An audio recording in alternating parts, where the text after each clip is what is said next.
എന്താണ് അലർജി? ഇഷ്ടമല്ലാത്ത ഗന്ധങ്ങൾ വരുമ്പോൾ, ഇഷ്ടമല്ലാത്ത സ്ഥലങ്ങളിലായിരിക്കുമ്പോൾ അസ്വസ്ഥതകൾ ഉണ്ടാകുക. അത് പ്രത്യേകിച്ച് കഫസംബന്ധമായിട്ടുള്ള, ശ്വസന സംബന്ധമായ തകരാറുകളാകുക എന്നുള്ളതാണ്. എന്തുകൊണ്ടാണ് ഈ കഫ സംബന്ധമായ പ്രയാസങ്ങൾ, ഇഷ്ടമല്ലാത്ത ഗന്ധങ്ങൾ വരുമ്പോൾ, ഇഷ്ടമല്ലാത്ത സ്ഥലങ്ങളിലായിരിക്കുമ്പോൾ ഉണ്ടാകുന്നത്?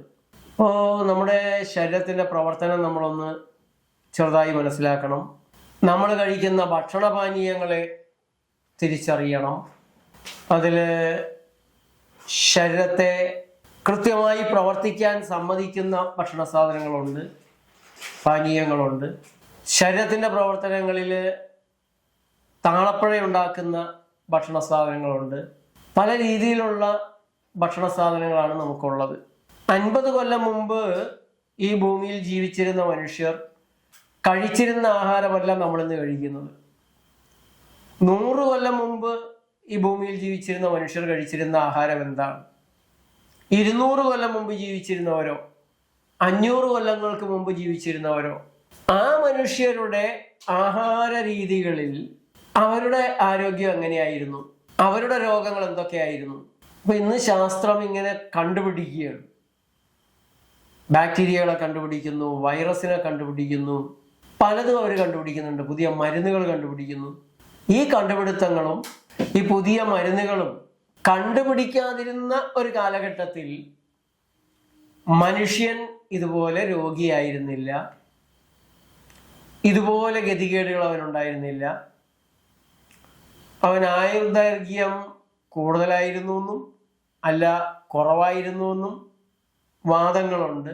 എങ്ങനെയായാലും രോഗങ്ങളില്ലാത്തൊരു ജീവിതമായിരുന്നു എൻ്റെ കുട്ടിക്കാലത്ത് ഒരു പരിധിവരെ കണ്ടിരുന്നത്. കുട്ടികൾക്കൊന്നും അങ്ങനെ രോഗങ്ങളൊന്നുമില്ല. മുതിർന്നവർക്ക് പലപ്പോഴൊരു പനി, ചിലർക്കൊരു തളർവാദം, പിന്നെ മൂലക്കുരുവിൻ്റെ അസുഖം, അങ്ങനെയൊക്കെയുള്ള പ്രശ്നങ്ങൾ ഇങ്ങനെ കേട്ടു തുടങ്ങിയത് എനിക്കറിയാം. ഏതാണ്ട് ഒരു 1980-കളായപ്പോഴാണ് പ്രമേഹം, പ്രഷർ, കൊളസ്ട്രോൾ എന്നൊക്കെ പറഞ്ഞിങ്ങനെ ആളുകൾ സംസാരം തുടങ്ങുന്നത്. 70-കളുടെ അവസാനത്തിൽ തന്നെ അത് തുടങ്ങി. 80-കൾ കുറച്ചങ്ങോട്ട് കഴിയുമ്പോൾ എയ്ഡ്സ് എന്ന് പറഞ്ഞൊരു രോഗം വരുന്നു എന്ന് കേട്ടു. അതിനെക്കുറിച്ചൊക്കെ പത്രമാധ്യമങ്ങൾ എഴുതാൻ തുടങ്ങി. ചില സിനിമകളിലൂടെ പുതിയ രോഗങ്ങൾ അവതരിക്കപ്പെടുന്നു. മഞ്ഞിൽ വിരിഞ്ഞ പൂവ്, മധുരോത്സവം എന്ന് പറഞ്ഞ സിനിമയിലൂടെ ക്യാൻസർ ജനങ്ങളുടെ ഇടയിലേക്ക് പകരുന്നു. അതും കഴിഞ്ഞ് ഈ ഒരു കാലത്ത് വരുമ്പോൾ തന്മാത്ര എന്ന് പറഞ്ഞ സിനിമയിലൂടെ മറവി രോഗം ജനങ്ങളിലേക്ക് എത്തുന്നു. ഇങ്ങനെ പല രീതിയിൽ രോഗം മാർക്കറ്റ് ചെയ്യപ്പെടുന്ന ഒരു സംവിധാനം നമ്മൾ കാണുകയാണ്. 1980-കൾക്ക് മുമ്പ് ചികിത്സ എന്നുള്ളത് ഒരു സേവനമായിരുന്നു. പ്രത്യേകിച്ച് സമർപ്പിതരായ വ്യക്തികൾ ഒരാദർശത്തിനു വേണ്ടി ജീവിത ലക്ഷ്യം സാധുജന സേവനമാക്കിയെല്ലാം സ്വീകരിച്ചിരുന്നവർ, പ്രത്യേകിച്ച് ക്രിസ്ത്യൻ മിഷണറിമാർ, അവര് ഒരു തപസ്സിൻ്റെ ഭാഗമായിട്ട് തന്നെ ആതുര ശുശ്രൂഷ, ജീവകാരുണ്യ പ്രവർത്തനം, അതിൻ്റെ കൂട്ടത്തിൽ അവർ മതം പ്രചരിപ്പിക്കാനും കൂടെ ശ്രമിച്ചിട്ടുണ്ടാകും. മത പ്രചരണത്തിന് വേണ്ടിയിട്ട് ജനങ്ങളെ ആകർഷിക്കാനുള്ള ഉപാധിയായിട്ട് ഉപയോഗിച്ചിട്ടുണ്ട്. അങ്ങനെ പല രീതിയിലുള്ള ഉപകരണങ്ങൾ. അവരുടെ ജീവിത ലക്ഷ്യം തന്നെ പരമാവധി ജനങ്ങളെ സ്വർഗത്തിലേക്ക് എത്തിക്കാനായിട്ട്, രക്ഷിക്കാൻ വേണ്ടിയിട്ടുള്ള, അങ്ങനെ അത്യധികം അതിൽ വിശ്വസിച്ചുകൊണ്ട് അവർ പ്രവർത്തിച്ചിട്ടുള്ളവരാണ്. അങ്ങനെ വളരെ പെട്ടെന്ന് തന്നെ അവരുടെ രീതികൾക്ക് വ്യാപകമായ അംഗീകാരം കിട്ടുന്നുണ്ട്. കാരണം അവർ സമർപ്പിതരായിരുന്നു. അവർ മതത്തിൻ്റെ വിശ്വാസ്യതയുമായിട്ടാണ് അലോപ്പതിയെ ബന്ധിപ്പിച്ച് ജനങ്ങളുടെ മുമ്പിൽ അവതരിപ്പിച്ചത്. അവരിൽ പലർക്കും വിശുദ്ധ പദവി ഉണ്ടായിരുന്നു. അങ്ങനെ വളരെ പെട്ടെന്ന് തന്നെ അത് സ്വീകരിക്കപ്പെട്ടു. അതുപോലെ തന്നെ അത് അങ്ങനെ തന്നെ ഒരു ഇൻഡസ്ട്രി ആയിട്ട് മാറി. Health industry, hospital industry, pharmaceutical industry. ഇപ്പം മരുന്നുണ്ടാക്കുന്നത് വ്യവസായമായി, അത് വിൽക്കുന്നത് വ്യാപാരമായി, ആശുപത്രി നടത്തുന്നത് വ്യാപാരമായി. അതിലേക്ക് എത്തിപ്പെടാൻ, ഒരു ഡോക്ടർ ആവാൻ 2 കോടി, 4 കോടി, 5 കോടി, ചിന്തിക്കാൻ കഴിയാത്ത തുകയുടെ ഇൻവെസ്റ്റ്മെന്റ് പഠിക്കാൻ വേണ്ടിയിട്ട് വരുന്നു. എന്തിനു വേണ്ടിയാണ്? പഠിക്കാൻ വേണ്ടി ഇത്രമാത്രം വലിയ തുകയുടെ ഇൻവെസ്റ്റ്മെന്റ് എന്ന് ചോദിച്ചാൽ അതിൻ്റെ ഉത്തരം എങ്കിൽ മാത്രമേ ഫാർമസ്യൂട്ടിക്കൽ ഇൻഡസ്ട്രിയുടെ പ്രൊമോട്ടേഴ്സായിട്ട് ആ ഇൻഡസ്ട്രിക്ക് വേണ്ടി അവർ വർക്ക് ചെയ്യുള്ളൂ. ജനങ്ങൾക്ക് വേണ്ടി വർക്ക് ചെയ്യാനായിട്ടൊന്നും ഡോക്ടർമാർക്ക് സാധിക്കില്ല. കാരണം 4 കോടി മുടക്കി പഠിച്ച് അതിൽ 3-3.5 കോടിയും ലോണാണെങ്കിൽ ഒരു ദിവസം 1 ലക്ഷം രൂപയെങ്കിലും വരുമാനം ഉണ്ടാക്കണം.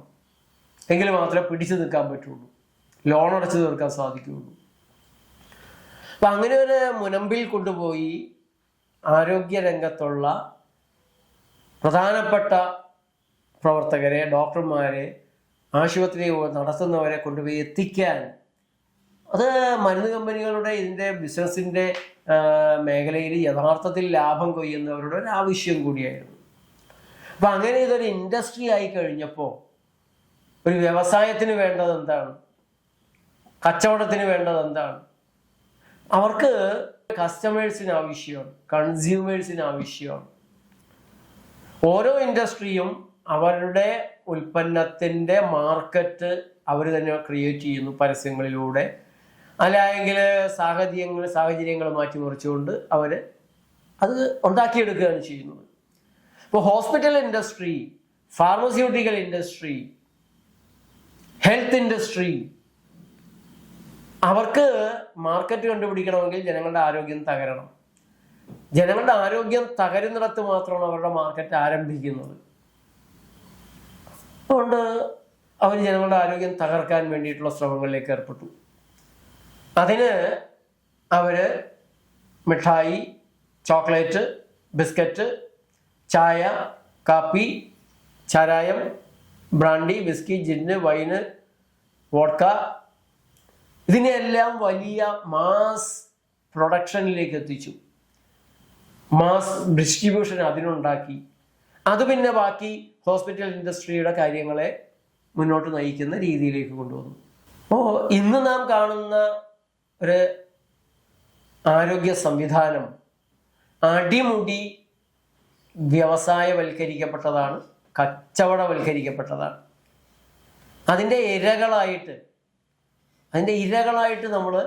നാം അറിയാതെ തന്നെ മാറിയിരിക്കുകയാണ്.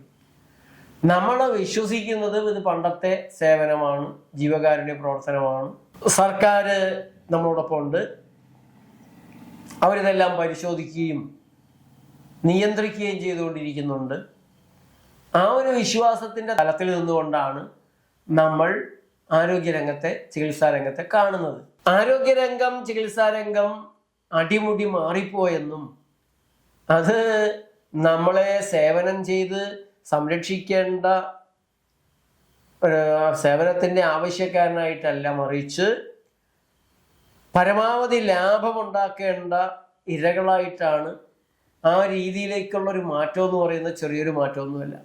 പക്ഷെ നമ്മളിപ്പോഴും വിശ്വസിക്കുന്നത് ആ സെറ്റപ്പ് മുഴുവൻ നമ്മളെ സഹായിക്കാൻ വേണ്ടിയാണ്, നമ്മളെ രക്ഷിക്കാൻ വേണ്ടിയാണെന്നുള്ളതാണ്. അവർ നമ്മുടെ ശിക്ഷകരായി മാറിപ്പോയത് നമ്മൾ അറിഞ്ഞിട്ടില്ല.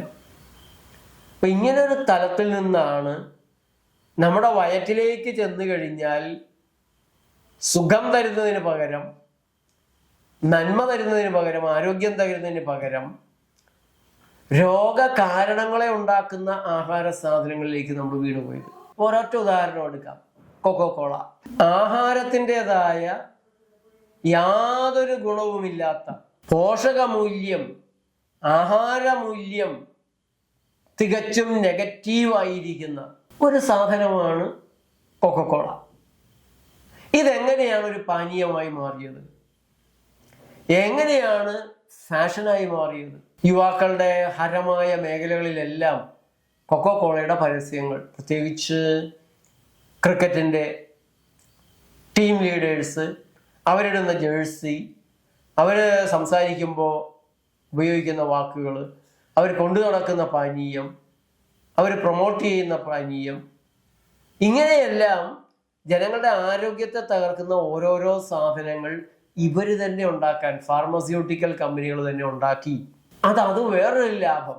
അങ്ങനെ ലാഭം ഉണ്ടാക്കുന്ന ബിസ്ക്കറ്റ്, മിഠായി, ചോക്ലേറ്റ്, ഹംബർഗർ, ഹോട്ട് ഡോഗ് അതുപോലുള്ള ആഹാര സാധനങ്ങൾ, അതിൽ ചേർക്കുന്ന പ്രിസർവേറ്റീവുകൾ, അജിനമോട്ടോ, കളറുകൾ, നിറങ്ങൾ, ഇതെല്ലാം കൂടി ഉണ്ടാക്കുന്ന അടുത്ത ഘട്ടങ്ങളിലെ രോഗങ്ങൾ, അതിലൂടെ ചെലവാകുന്ന മരുന്നുകൾ, ആ മരുന്നുകൾ ഉണ്ടാക്കുന്ന കൂടിയ രോഗങ്ങൾ, അതിന് നൽകുന്ന ചികിത്സകൾ, അതിന് വിൽക്കുന്ന ശസ്ത്രക്രിയ വിൽക്കുന്നതിന് മുമ്പ് വിൽക്കുന്ന ലാബ് ടെസ്റ്റുകൾ, പിന്നെ അവയവങ്ങൾ മാറ്റുന്നതിൻ്റെ അത് ഈ കഴിഞ്ഞ കാലങ്ങളിലൊന്നും ഫാർമസ്യൂട്ടിക്കൽ ഇൻഡസ്ട്രിക്ക് ചിന്തിക്കാനാവാത്ത എടുത്തടിച്ചുള്ള വളർച്ചയാണ് സമ്മാനിച്ചിട്ടുള്ളത്.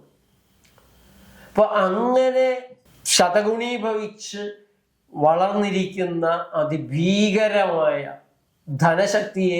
മൂലധന ശക്തിയെയാണ് നമുക്ക് ആരോഗ്യരംഗത്ത് നമ്മുടെ രക്ഷകരായിട്ട് ഇന്ന് കാണാൻ കഴിയുന്നത്. അവരൊരിക്കലും നമ്മുടെ രക്ഷകരല്ല. നമ്മളെ രക്ഷിക്കുക എന്നുള്ളത് അവരുടെ സ്വപ്നത്തിൽ പോലും ഇല്ല. അവർ വെൽ പ്ലാൻഡ് അജണ്ടയിൽ നമ്മുടെ സമ്പത്ത് മുഴുവൻ പിടിച്ചു പറിച്ച് നമ്മളെ പിഴിഞ്ഞൂറ്റിയെടുത്ത് ഫിഷറായി വലിച്ചെറിഞ്ഞ് നമ്മുടെ കയ്യിലിരിക്കുന്ന സമ്പത്ത് കൂടെ അവരുടെ കയ്യിലേക്കാക്കാൻ വേണ്ടി പ്രവർത്തിക്കുന്നവരാണ്. അത് ഭംഗിയായിട്ട് അത് നടക്കുന്നുമുണ്ട്. അപ്പം ഈ ഒരു പ്രക്രിയയിൽ ഒരു മനുഷ്യന്റെ ആരോഗ്യം തകരുന്നതിൻ്റെ തുടക്കം അവൻ്റെ ദഹനേന്ദ്രിയത്തിൽ തെറ്റായ ഭക്ഷണപാനീയങ്ങൾ ചെന്നുണ്ടാകുന്ന അസിഡിറ്റിയാണ്. ആ അസിഡിറ്റിയിൽ നിന്ന് അവനിലുണ്ടാകുന്ന പ്രത്യക്ഷപ്പെടുന്ന തകരാറ് കഫവർദ്ധനമാണ്. ആ കഫത്തെ കളയാൻ